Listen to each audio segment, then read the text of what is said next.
Hello and welcome into the 24/7 Sports Football Recruiting Podcast. I'm National Recruiting Analyst Cooper Petagna alongside 24/7 Sports Director of Scouting Andrew Ivins, live and in the building. Why, you might ask, is the other Oyster Boy here? Well, we got National Signing Day coming up tomorrow, 24/7 Sports YouTube channel. You can find that 2 o'clock Eastern Time. We'll be rolling until 5 o'clock in the afternoon. So everything you need to know, almost less than 24 hours away. When you watch this, we will be 24 hours away. We got a lot going on, Drew. Terry Bussey, the 5-star, still trying to make a decision between Texas A&M, LSU, and Georgia. Tom Loy will come on the show. He'll break that down. Dominic McKinley, still leaning towards LSU. We'll get an update on that. Tom Loy will fire in some crystal balls, and then we'll also talk about what's next for Boston College. Bill O'Brien in the mix, and then we'll get to talk a little bit about some 2025s. But, Drew, you said you had one little thing. I like this one. This one seems pretty entertaining. Rick Ross has got a son going to play college football. Is that right? Yeah, William Roberts, offensive lineman out of St. Thomas Aquinas there in South Florida, has won 5 straight state titles. He's headed to Bethune-Cookman, right? He's going to play Wildcats there in Daytona Beach. Guy that has been a multi-year starter on the offensive line for the Raiders. You know, had some big offers early on in his recruitment, but he's headed to Bethune, who's putting together a sneaky good little HBCU class. And Cooper, I'm going to be honest, you know, I've had a chance to see him play multiple times. I think something's there. And did you know Rick Ross actually played some college football back in his day? Where did he play? Albany State, right? Albany State, man. Are you a little shocked that Miami, even given, like, you go look at the film, right, of William Roberts, Rick Ross's son. It's like you said, there is something there with them. This is a pretty good get for Bethune-Cookman. But are you shocked that Mario Cristobal, just kind of knowing the type of personality that he is and knowing like, hey, I got The Rock, I got Dwayne "The Rock" Johnson supporting the program. There are a lot of other people out there that support the Miami program as well. I'm surprised someone else didn't take him. I mean, you get Rick Ross in the locker room. Right, exactly. So anyway, Rick Ross's son, William Roberts, congratulations to him. Bethune-Cookman getting a heck of a player. Great way to start the show. Also, guys, every Tuesday and Wednesday, you can find the Oyster Boys right here on the 24/7 Sports YouTube channel. 5 o'clock Eastern Time. The boys are plugged in. Everything you need to know about college football recruiting. Andrew Ivins and myself will have it covered. And without further ado, Drew, we're going to bring in our third member of our team. How about Tom Loy, man? Just covering all his bases out there in Fort Wayne, Indiana. Shout out Fort Wayne, Indiana. Tom Loy, a lot going on, less than 24 hours till signing day. And let's start at the top and not bury the lead here. About 5-star athlete Terry Bussey. We don't know whether he's going to be a receiver. We don't know whether he's going to be a corner. He's been committed to Texas A&M for quite some time. That commitment, will it hold true? He's going to sign tomorrow in the early morning, I think 10 a.m. Central Time. But, Tom, what is the latest you're hearing? Georgia, LSU, both making a charge here as well as the Aggies try to hold on to one of the best players in the country. Yeah, I thought at this point we'd actually have a pretty good idea where he's headed, but we really don't. So it's kind of interesting. I really do think it's a 3-team race between A&M, LSU, and Georgia. And, you know, all schools are saying you can play offense, defense, whatever you want to do, just get here, we'll figure it out. A&M, from what I've gathered, has always had the most confidence about keeping him. Mike Elko and his staff doing a really good job there. LSU is actually starting to feel more confident they were, at least over the last couple of days. And in Georgia, I'd probably classify them as more hopeful than confident at this point. But I don't know. Everybody I seem to talk to connected to all 3 schools, and even our great team at 24/7 Sports, or team site guys at all 3 schools, they don't seem to know. And I really don't believe that he's told any staff what he's doing. He's probably indicated slightly where he's leaning. That's why I think the main pulse is kind of like, we think he's going to the Aggies, but we're not sure. But really, it's still too early to tell, just 24 hours before he makes a decision. Tom, you're a guy that covered Mike Elko in his time at Notre Dame. Obviously, you followed him to Duke. I kind of said it, first call for Mike Elko when he took over there in College Station should be to Terry Bussey. You know, what do you think the conversation like in the 11th hour for Mike Elko, a guy that has a background on the defensive side of the ball? Terry Bussey, still much debate about where to use him at the next level. I've heard it from a few of these schools, you know, they think defense as well. But we're talking about a two-way guy, and I think one of the top two-way guys, maybe since Travis Hunter, to come out of the high school ranks. So what do you think Mike Elko's pitch is as he goes to sleep on Tuesday night? It's probably just about come here and be a part of like the new era at Texas A&M football, and you know, out with the old and Jimbo Fisher and in with the new with Mike Elko. So I really think that's what his pitch is. And I really don't think that he's like, hey, we can turn you into an All-American safety. We can turn you into an All-American corner. We can turn you into an All-American receiver. It really is just come here, be a part of the team, maybe mix you in on both sides of the ball. He's truly a freak athlete, one of the genuine difference makers in this class. So I think that's really the pitch. Just kind of be a part of this, something new, something different, and really get A&M back to the top. That's got to be his pitch. Tom, I know when it comes to the crystal balls, a lot of people like to hold them close to their chest and wait until the 11th hour until they know. I want to know, if you had your pick today, you had to put it in, right? You're up against a shot clock. Who are you going with? I hate to be taking the safe route, but I'd probably just stick with A&M at this point. I really do think that they have the most optimism. Talking to guys like Andrew Hattersley and that program, Sonny Shipp at LSU, and the Georgia guys, it really does feel like A&M has the most buzz right now. But there is a weird, quiet confidence surrounding LSU that they could pull off the upset. And, he hasn't really shut it down completely, so usually that means flip. But I think just gut feeling, I'd probably side with A&M at this point. LSU's got another 5-star committed, not signed yet. Will sign tomorrow, more than likely. How about Dominic McKinley? Update on him. I know there was some back and forth. Some people thought he would take a late visit to Tennessee. That ends up being canceled. The writing on the wall, it seems like LSU is going to hold on here. What are you hearing about that one?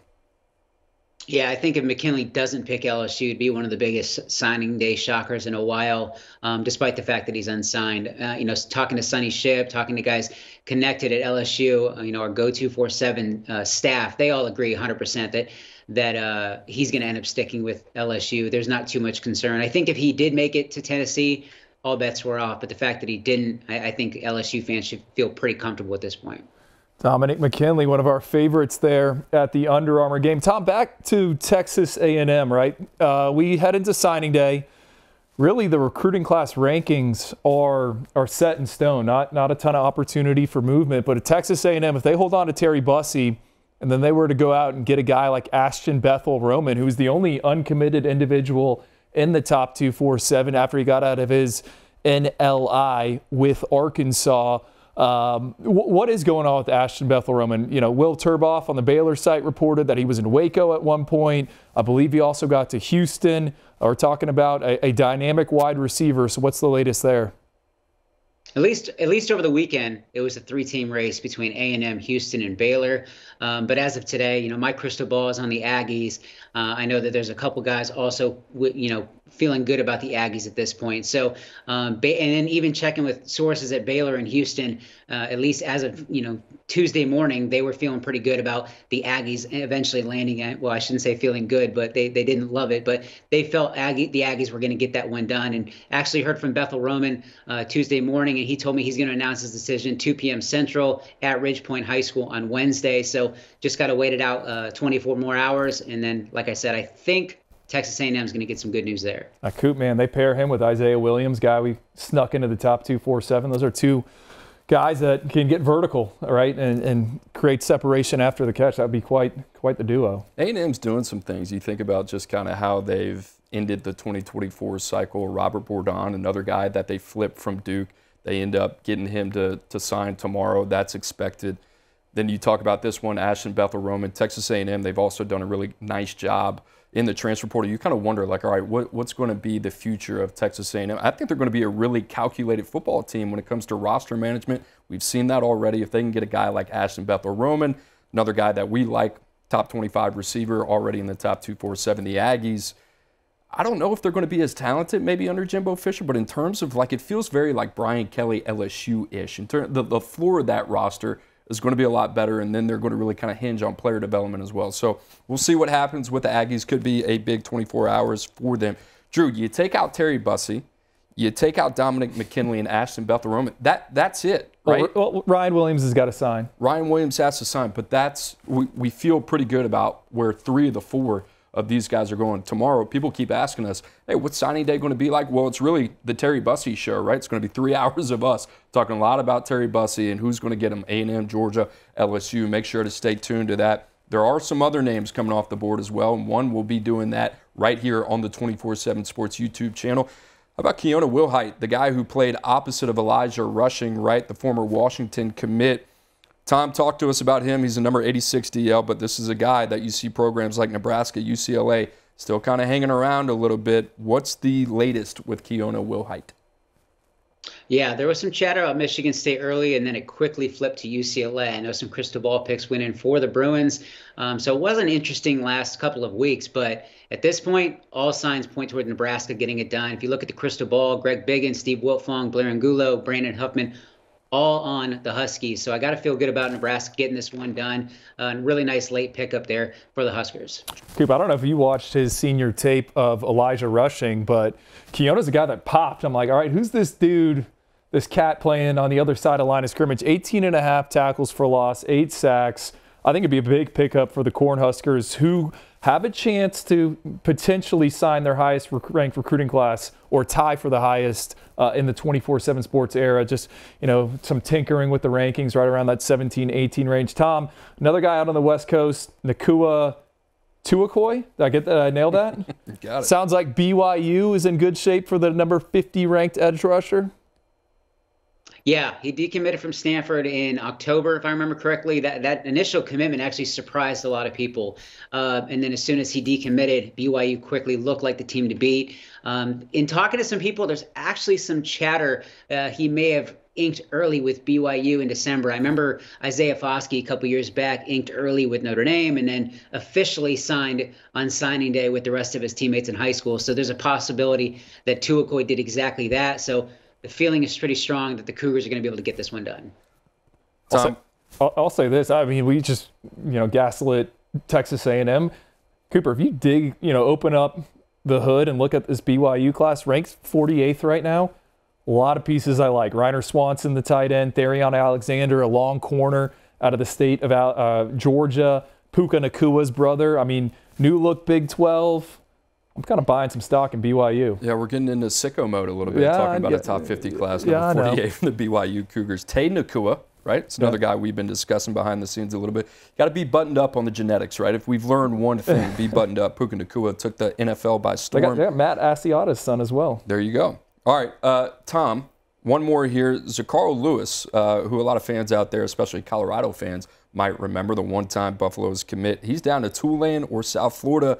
And I'll tell you this, we're crushing on BYU a little bit. I'm crushing on Tulane, man. I know I'm a New Orleans boy, but I like what they're getting done, especially in the transfer portal. And then you talk about what they're getting done in the high school ranks as well.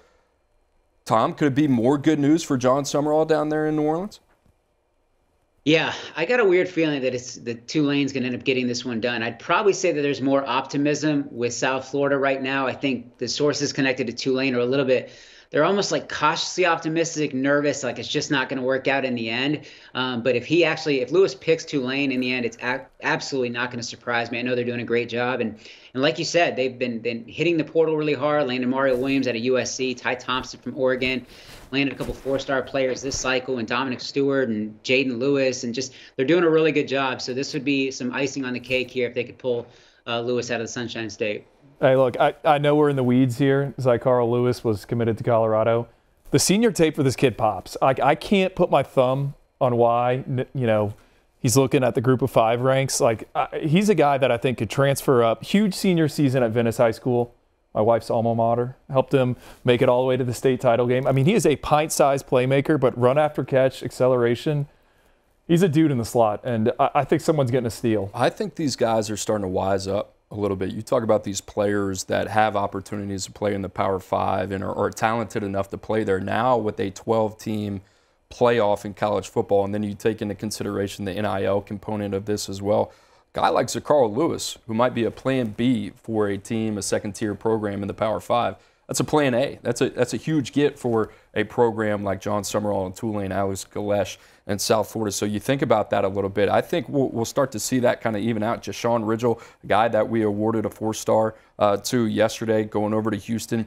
I couldn't believe he was a high 3-star. There was a guy that had verified testing, also had the production as well. He's committed to South Alabama. Tulane was in there. You would think one of those programs in that footprint, especially in the SEC, would have sniffed out a guy like Jashawn Ridgel. That is not the case. So now you start to think about teams like Tulane. Now you start to think about teams like USF, who could potentially be on the rise. And Drew, the other part about this is you're an automatic qualifier if you're the highest ranked team in the group of 5, right? So you are going to have a seat at the table at the end of the day. there's a lot of play for these guys to see what happens over the next couple years and see if that's a trend possibly as well. Tom, another name out there, Josiah Knight, was a guy that I believe enrolled early at Illinois. Kind of an interesting situation here as you kind of read between the lines, but it seems like he's going to be let out of his NLI and be able to test the market again. I got to pause before I say that. I get those confused just like everybody else. But what's the latest with Josiah Knight?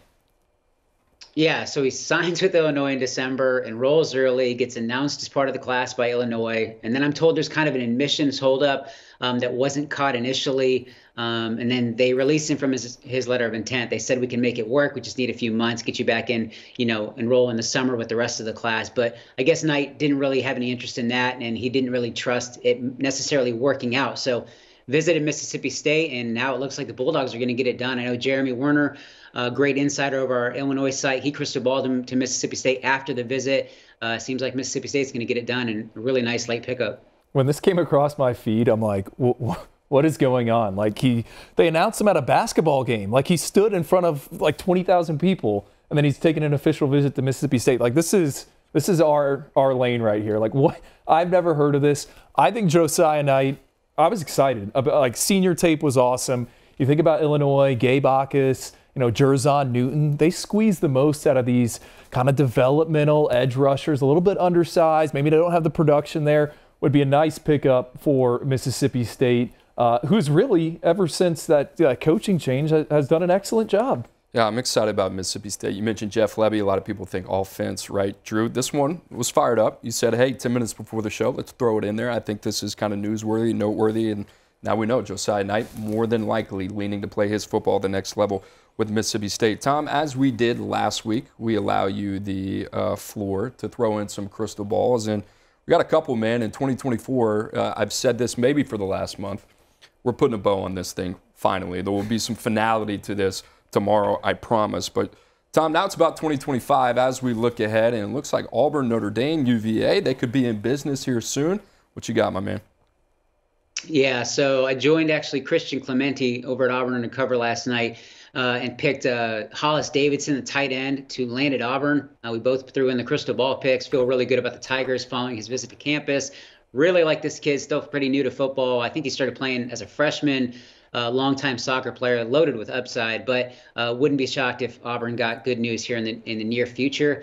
I like Notre Dame to get this one done for four-star safety Jadon Blair. There's some heavy hitters still in play. Notre Dame, Michigan, Penn State, South Carolina. I think the relationship with Marcus Freeman, Chris O'Leary, it's second to none. So I like the Irish to get that one done. He's got some big official visits that we first reported. South Carolina, May 31st. Notre Dame the following week, Michigan after that, and then Penn State the following weekend after that. I think he either commits to Notre Dame after that official visit on June 7th, and if he doesn't, watch out for Michigan and Penn State. But I feel really good that, at least as of today, Notre Dame leads there. And then the last one is offensive lineman Grayson Reed to Virginia. I think they're doing a great job there. Duke's the other team to watch, but I actually was liking them a little bit more when Mike Elko was still at Duke. So UVA seems to be trending in the right direction. They're doing a great job of treating him like priority number one at the center position. They see him as a future NFL draft pick, big-time talent. And Jackie Franchuli over at our Virginia site is actually going to join me with this crystal ball. So we both agree that Virginia is the team to beat as of today. Tom, you've been covering Notre Dame for a long time and one of the most trusted sources when it comes to that program. Does this class in 2025 for Marcus Freeman, does it feel different than anything you've ever seen before? It's funny, I've been asked that a lot lately, and I still stand by top to bottom. I do believe the 24 class is going to be better than the 25 class. And I really like that top end, the guys like C.J. Carr and Bryce Young and Kingston Viliamuasa. I think top to bottom, when you really look at it, I do think 24 will be higher ranked than 25. But I think altogether, what Marcus Freeman's doing is so much different than what Brian Kelly was doing. Kelly would take so many soft, easy takes just to kind of start building the class. And Freeman's actually landing difference makers, and I think you guys would agree because you watch so much tape. But I just think it feels different. There's a great buzz around Notre Dame, and the sky's the limit with what they're doing under Marcus Freeman. Tom, they're ranked number one, man. You're saying where do you think they're going to finish? It's February 6th. Okay. Long way to go.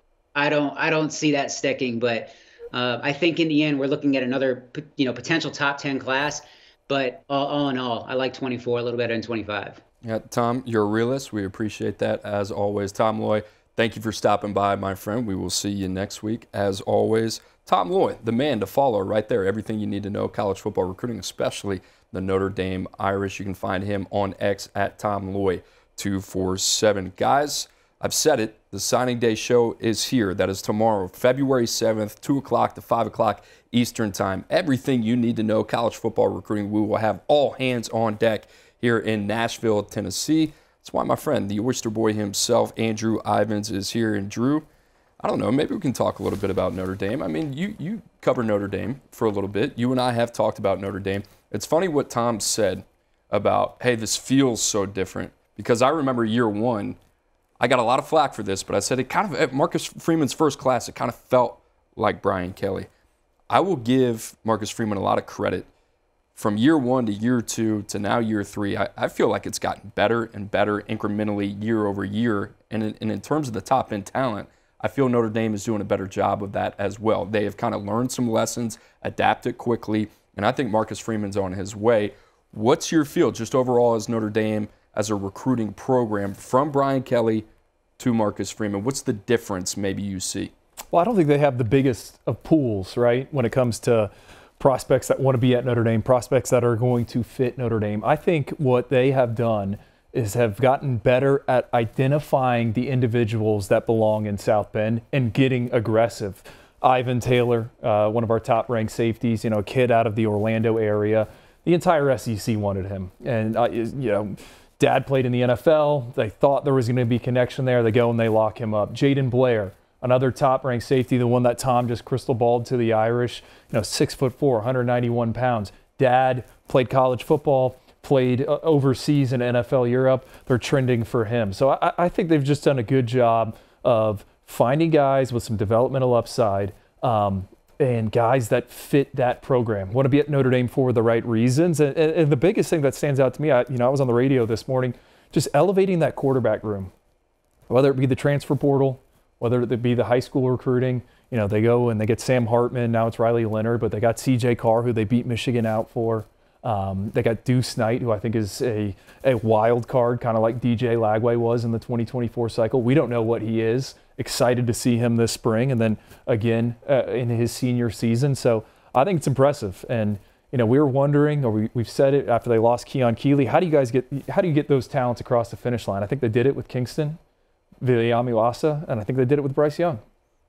And those were two, like, you got to give it to Notre Dame and their staff. Those weren't like these high-profile recruitments. Viliami-Wasa was to some extent. They go out all the way to California, Southern California, and they beat a down USC team for Viliami-Wasa. That still shows the strength, right, in terms of Notre Dame and the brand. Bryce Young was a great ID in eval. You talk about a guy that kind of fits that program and what they're all about. Ton of developmental upside there. I think Gerby Lambert kind of fits into that category as well. The other thing, Drew, I want to touch on with Notre Dame is you and I talked about Ole Miss and their ability to kind of stack that quarterback room. And guess what? In today's day and age, not all those guys are going to finish in Oxford. I think it's the same way in South Bend, which is great, though. I mean, you talk about Riley Leonard, C.J. Carr, not to mention Kenny Minchie and Deuce Knight, who's a complete wild card, but if he hits, the payout is huge.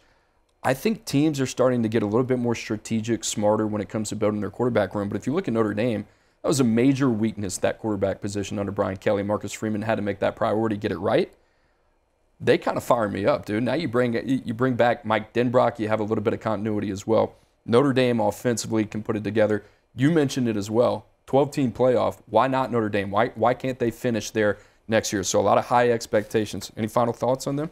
We talked about it off air. You're right. Like, if we're going to 12 teams, like, how is Notre Dame not on the bubble every year? They should be right in that zone. Exactly. Right? That's where they are. 13, 14, right? Right. All right. Now let's talk about the hottest team in college football recruiting. You want to talk about Ohio State, the Buckeyes. How about Naeem Alford, guy from Alabama, number 2 corner in the country, number 6 overall? Well, guess what they do? They pair him with the number 1 corner in the country, Devin Sanchez, who committed to the Buckeyes just a couple weeks earlier as well. And they already have another guy, Blake Woodby, as well. So you think about Ohio State, Drew, you and I kind of talked about, hey, if there's one team that maybe just traditionally took a little bit of a step back, right, in terms of the new age of college football and recruiting, you could argue that that was Ohio State.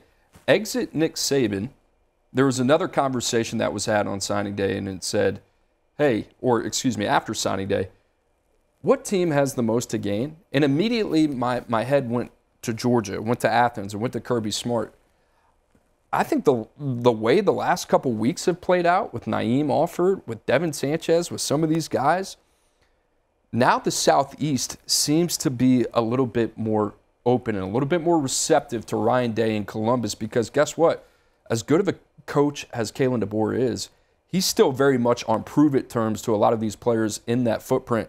I think Ohio State has done a tremendous job piggybacking off the success that they've had in the portal, and they've brought that to the high school ranks as well, and enough is never enough. I mean, they are kind of recruiting with their hair on fire right now. They're throwing everything they got at it, and guess what? Coming off that 2023 season, which there was a lot of expectations, it was difficult.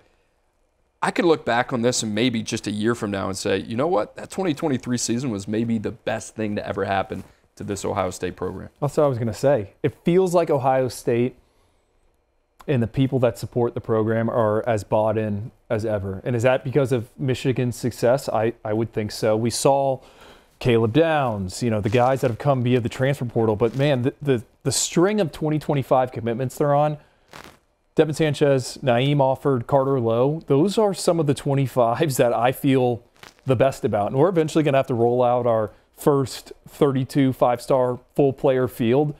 I think there's a chance all three of those guys are going to be early 5 stars.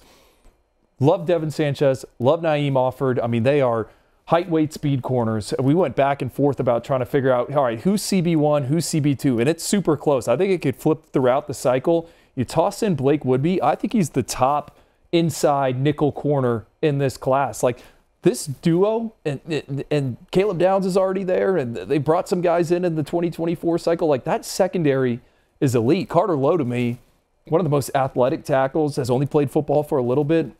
I think if you're an Ohio State fan, you got to be excited about just kind of the direction. You know, I want to see what else they're able to go get in this 2025 class, and you know, now they got to hold on to them, right? You know, they held on to Jeremiah Smith. But you don't think Georgia's going to eventually make a run at Naeem Offord? You don't think Texas is going to come after Devin Sanchez? So, I mean, so far so good. We'll see what happens as the year moves on. It's the best position to be in, right? You'd rather be in the driver's seat, play 100%, defense the entire way. Because you just did it with Jeremiah Smith. Right. They've done it with guys in the past before. And then the other thing is you got the momentum on the field as well. I mean, if there was a time for Ohio State to go all in, it's right now. And Sharon Moore, rookie head coach, he's going to have to go through some things, some growing pains with that job. I think that are just naturally going to occur for a rookie head coach, that situation, even though he's had the continuity under Jim Harbaugh. Michigan right now, that staff's starting to see some defectors as well. A couple guys going to the NFL. How about Jay Harbaugh? One of those guys will lose Jesse Minter too. So Ohio State saying, okay, now's the time to go all in, and it seems like the Buckeyes are doing that. So the other thing I'll say, the last thing, you mentioned Carter Lowe. I love them getting two of the best corners in the country, literally, the way that we have them stacked. They got to get it right on the offensive line, right? And this has become a point-of-attack game. I think if there's any vulnerabilities in Ohio State, the last couple years has been at the POA. Michigan has exposed that. UGA, they had a great matchup in the CFP. They're right there, right? You're trying to figure out how to go from really good to great, right? You're doing that 1% type of conversation. So we'll see what happens with the Buckeyes. They're recruiting like absolute madmen right now. How about Stanford? Bear Bachmeier, top 247 quarterback. Guy got some pub yesterday. Right? Know, He's right? out like, there. This dude, if there's anybody that just has a flair for just being on social media, it's not him himself, but this guy is well-renowned throughout the country. Drew the number 15 quarterback per 24/7 Sports, number 204 overall. He commits to Stanford. He follows up 4-star and former top 247 quarterback Elijah Brown. Listen, these two aren't the most developmental upside type of prospects, right? They're not dripping. They're not like the Deuce Knight quarterback that gets you, or Walker White that gets you so excited. But in terms of the command of the game and the feel of the game, I kind of like what Troy Taylor has brought in the last 2 years and where Stanford is heading in the ACC. These are two guys that really just have a very good feel for how to play the quarterback position. They add Bear Bachmeier, like I said, with Elijah Brown. You look at Stanford, their future, I think there's reason to be optimistic. Yeah, Cole Tabb, their 2024 running back signing, we just made him a 4-star prospect. I think you got to think about Stanford in the new look ACC. And you have two quarterbacks that you said they've won a lot on Friday nights. I think they are higher floor players. And I think the quarterback position this past season was a bit of a mess for Stanford. It's been a mess in recent years. And now you got two guys that you think you can win with.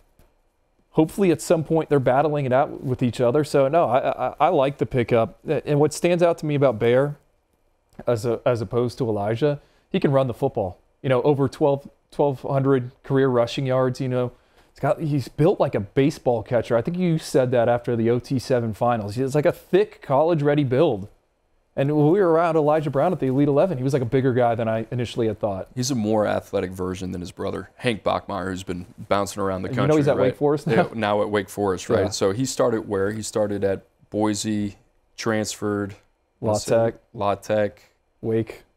San Diego State I don't know. We might be missing one. I don't know. We might be missing a stop. Now, Bear Bachmeier is going to try to get it right in Palo Alto.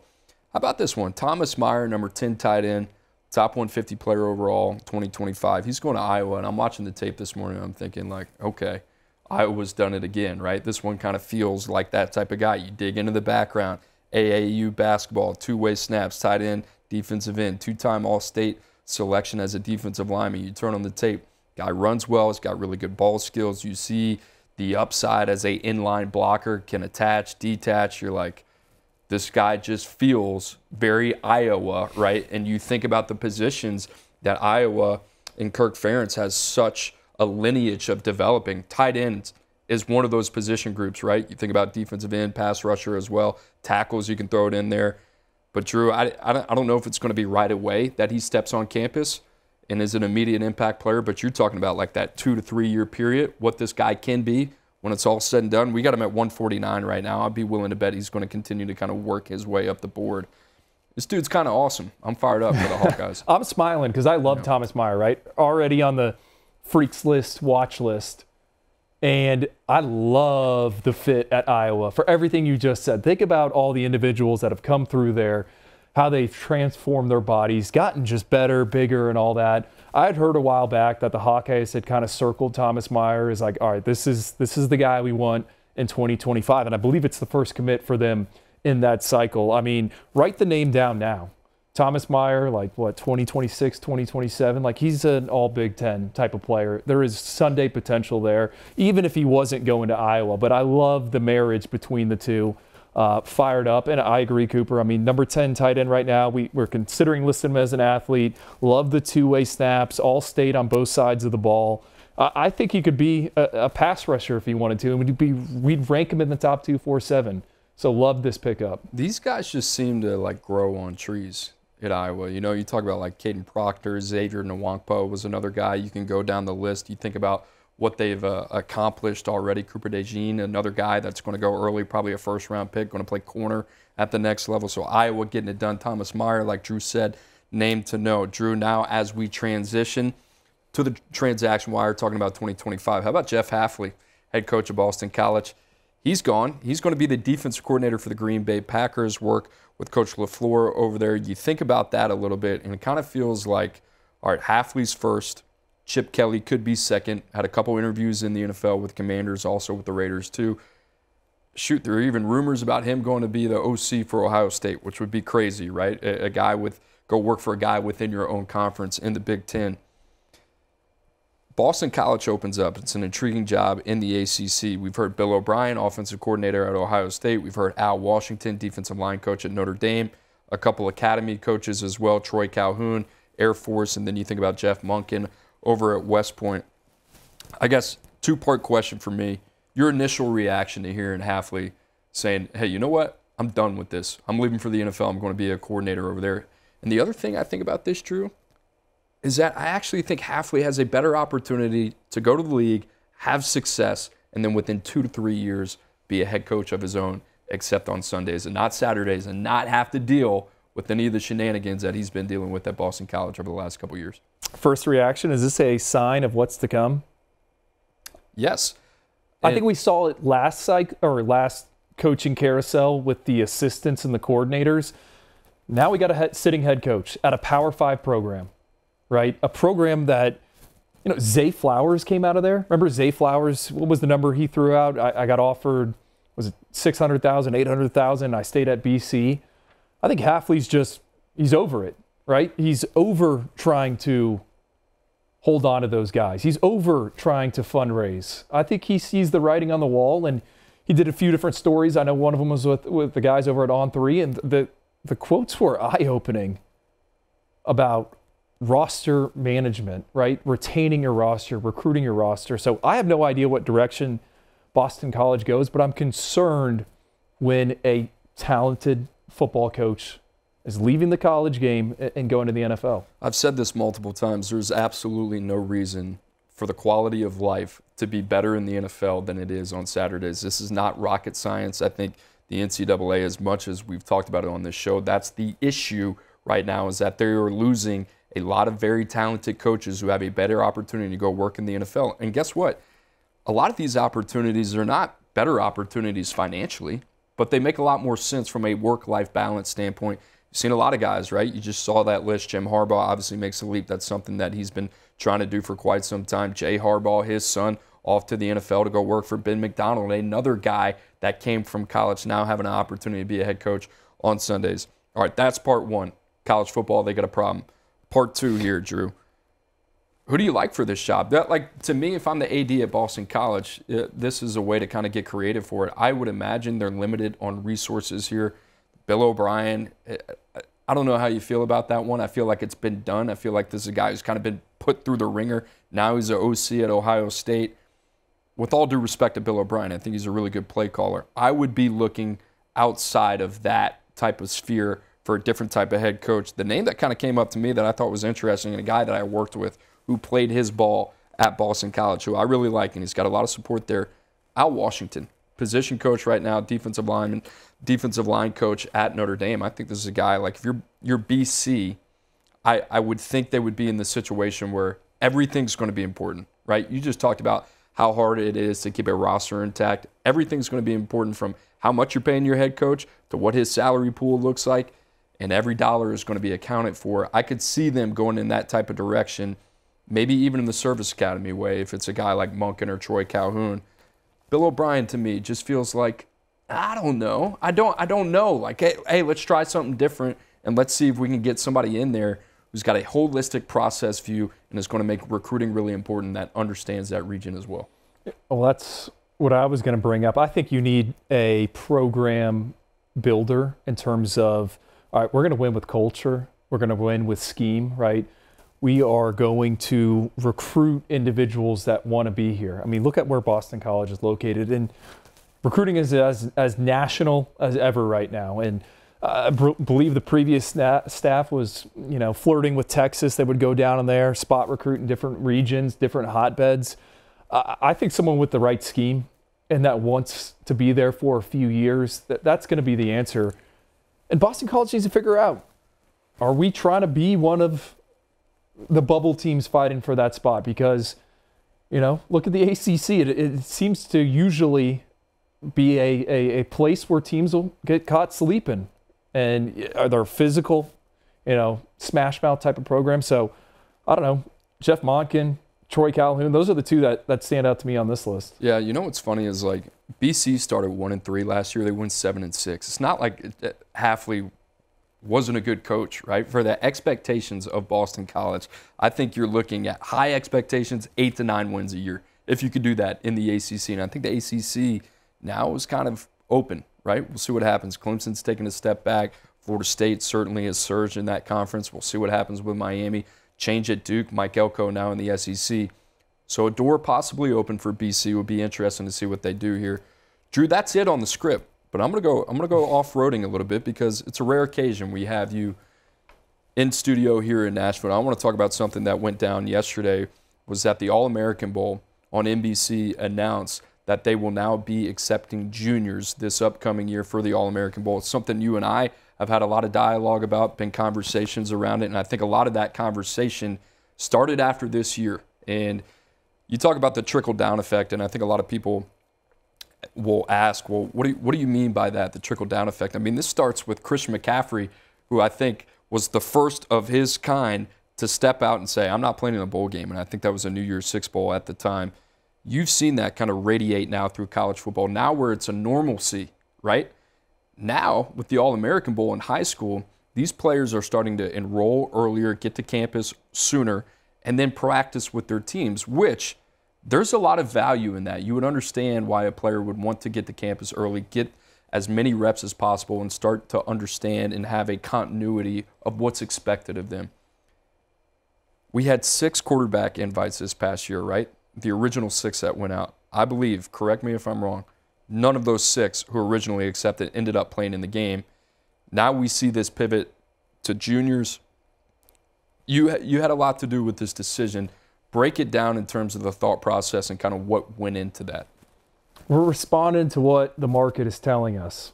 Okay, me and you always talk about the All-American Bowl kind of being like the Senior Bowl, which we just saw this past weekend down in Mobile. Jim Nagy, friend of the show, does an excellent job. And what did you see with the Senior Bowl and the Shrine Bowl? Underclassmen allowed to play for the first time. The NFL has realized, okay, you know, just with the declarations, what's going on, we need to allow these younger guys to play. Flip over to our game. You said it, 6 quarterback invites. There's actually 13 quarterback invites that went out for the 2024 edition of the game. And it took 13 to get 6. I remember when every single one of those invites went out. I mean, heck, I was the one that invited Jaden Davis after the FBU Freshman All-American game. I remember when CJ Carr got it after the National Combine. At the time, those were like big moments for those kids. And just with how the game has progressed, college football playoff, programs want these kids to come in and get their feet wet, you know, get them in that bowl setting, right? Allow them, help them prepare for the Rose Bowl or whatever bowl game they're in. Look, I get it. I mean, absolutely do that. But I feel like we've gotten to the point where the on-field competition has turned into more of like a Pro Bowl of sorts, you know? And that's I don't think what NBC wanted. I don't think that's what the All-American Bowl wanted. I think they wanted the best product available. And this isn't a knock on recent years' games. I thought the 2024 game was excellent, but it's only going to get worse in terms of the opt-outs and the guys that are moving away. You know, think about the college football playoff going from 4 teams to 12 teams, and it's also starting a week earlier. So now it's going to be a race if you're committed to one of these 12 programs, and there could be, 16 teams in the mix? You're trying to graduate early. You're trying to get there as fast as you can. You can get all the bowl gifts. You can go through practices. You can start getting your NIL checks. Everyone's going to be wanting to do that. And then we look at it, all right, everything's so accelerated right now. The juniors, they're going to want to play in this game. They're going to need to play in this game. You want to make a name for yourself? You want to get evaluated not only by me and you and the rest of the team at 24/7 Sports, all the colleges are going to be tuned in, because they're going to want to know how big this individual is. What does he look like best on best? So, you know, yeah, we met in San Antonio. I thought it was the direction that we should go. Get some juniors in the game. You know, initially there's been some pushback in different areas. I think everyone's going to want to be in it. And Coop, it's going to be like that practice we had on Wednesday, the joint practice. You said it was the best, 2 hours we got out of the 18 days of all-star events we did. Competition was ramped up. And I think when the juniors have an opportunity to not only climb in the rankings, but to elevate their stock, you know, you're talking about a kid from, you keep using the example of Lincoln Kineholtz. Think about Gatlin Bair, right? Gatlin Bair, junior year. Yeah, we know he's fast. No one knows what he looks like against the nation's top corners. I mean, he's a kid. It's self-corrected. He ended up at Oregon. Yeah, but there was a time he was going to Boise State, you know? So I love this decision. I'm excited, and the feedback I've gotten from Eric Richards, who was the director of recruiting for the game, a lot of people are fired up. Multiple examples now and how it changes, and people might say, okay, well, that's not that significant of a change. But if you think about it, it is significant because the game would take place in January. And because the majority, we're over 93, 94% of the top 247 had already signed in December, the hay was in the barn for the majority of these guys, right? You mentioned a guy like Gatlin Bair at the time had already kind of whittled down his choices to 2 programs. You mentioned Gatlin Bair. What about a guy like TJ Moore? you and I trying to figure out, and the rest of the scouting team trying to figure out the receivers, the top players in the country, we feel like we have a pretty good feel for it.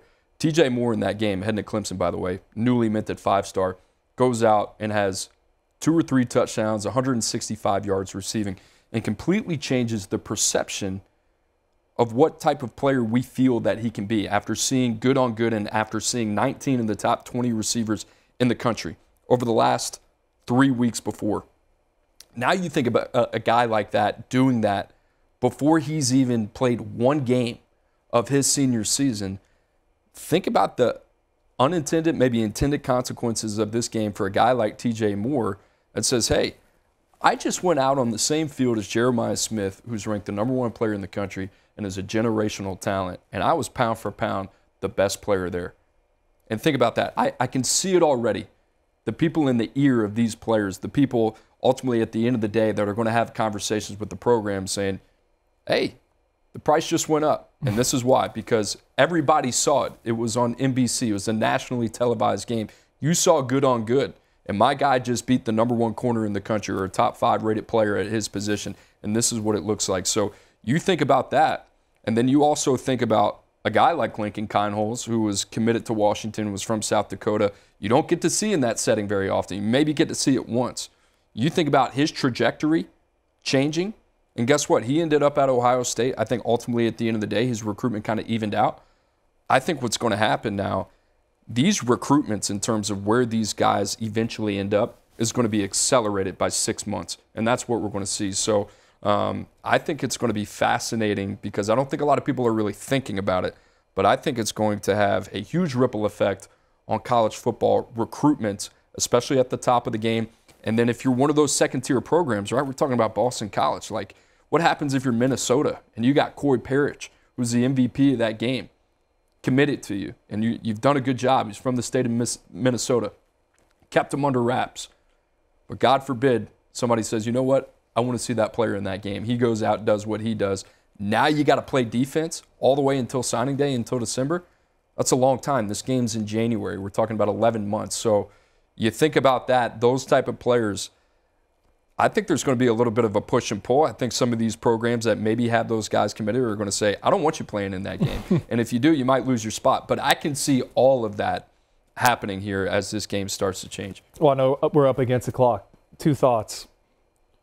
What makes the NFL Combine what it is? You don't know where these guys are going, right? I know we're kind of in the demographic and we're sickos, and I'll watch all 5 days of the Combine, you know, from 10 a.m. to 10 p.m. But there's buzz around the NFL draft because you don't know where these guys are going to go. We are going to create that with the All-American Bowl. Yes, some of them will be committed, but there's going to be a guy that shows up and measures in with 36-inch arms, and you're going to be sitting at home. You're going to be like, I want that guy at my team. You know, what did Tom Loy say when he checked in? So I think we're going to create some excitement there. And the second thing is, we just made our lives harder. Like, the decision to go younger is only coming back on the scouting team at 24/7 Sports and Eric Richards and the guys at the All-American Bowl. We have to identify guys, and it's not going to be easy. But I think we have the group of people to do it. We have the software to do it. We have the resources to do it. We have to go find these guys before the colleges do. And what are we going to do? We're going to lean heavily on traits, multi-sport verifieds. I mean, it's easy to pick a bunch of guys when they're on the national scene. No, we're going to have to get out, you know, the magnifying glass. We're going to have to go find them. It'll be a fun exercise for the boys at 24/7 Sports. And like Drew mentioned, that game will be brought to you in January. Starting this upcoming year, juniors will be allowed to play in that game. Guys, I mentioned National Signing Day. That is tomorrow, February 7th from 2 to 5 p.m. Eastern Time. We'll have all the coverage right here on the 24/7 Sports YouTube channel. If you guys happen to stick around for the entire show, please like and subscribe. As always, we appreciate you guys. And guess what? Big day tomorrow. Let's clap it up. We'll see you tomorrow. Andrew Ivins, we appreciate you. And guys, thanks again for stopping by.